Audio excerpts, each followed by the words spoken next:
Sitting with me today is Dr. Rick No, General Surgeon at Southwest Surgical Associates. Dr. No is going to provide medical insight on gallbladder disease. Dr. No, could you explain what gallbladder disease is and some possible symptoms? Yes, typically gallbladder disease is related to gallstones that lie within the gallbladder that can cause symptoms such as abdominal pain, nausea, and bloating. Not all patients who have gallstones develop symptoms, but the 10% or so that do have symptoms from gallstones typically require surgery because of those symptoms. Okay, perfect. So if you're experiencing these symptoms, what would be your next step? Is there imaging involved, or is there something that I should bring to an appointment with you? Yeah, I think the first step with any changes that you notice in your body would be to contact your primary care physician. If it's something that is very symptomatic, where you have severe pain or nausea, that may require a trip to the urgent care center or the emergency room. The imaging as part of the evaluation typically consists of an ultrasound of the abdomen.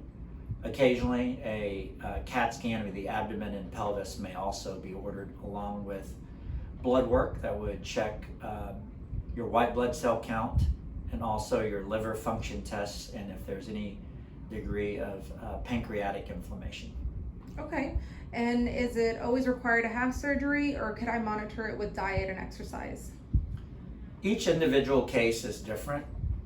It depends on the number one, on the severity of the symptoms, and if the symptoms are affecting the patient's quality of life. Typically, when patients start having symptoms due to the gallbladder, those episodes of symptoms are going to continue to occur.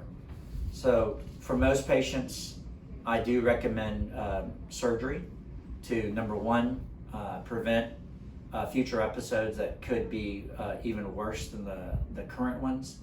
Number two, to prevent issues where the gallstones may migrate out of the gallbladder and cause problems in the bile ducts and also with the pancreas.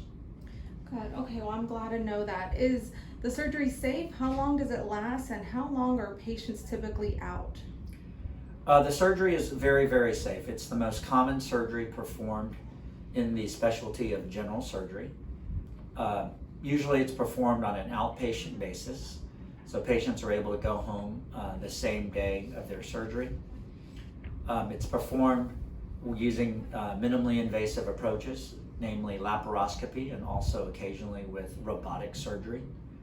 The surgery usually lasts 20 to 45 minutes, depending on the degree of inflammation and the severity of the disease. The patients then spend about an hour in the recovery room and are able to go home from there. The recovery period typically lasts 2 to 3 weeks. During that time period, patients are able to ease back into their regular diet and activities. And usually we are able to see our patients and follow up approximately 2 weeks after surgery. Great. I was going to ask that. What is a typical recovery time for me to get back to the exercising or to go to the gym? I can only speak for myself. I'm fairly progressive. Every patient is different, so I advise my patients to listen to their body, to have pain be their limiting factor, and I just recommend that they ease back into their regular routine and activities, and that includes hobbies, work, and leisure. Perfect. And how soon should I follow up with you after my surgery? Typically, we have patients follow up within 1 to 2 weeks after the surgery.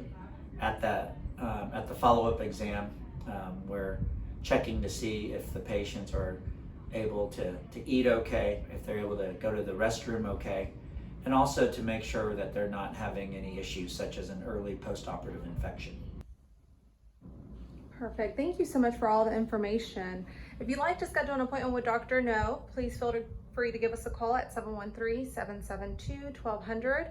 Make sure to like, subscribe to our YouTube channel, and you can find us on Facebook. Thanks so much, guys.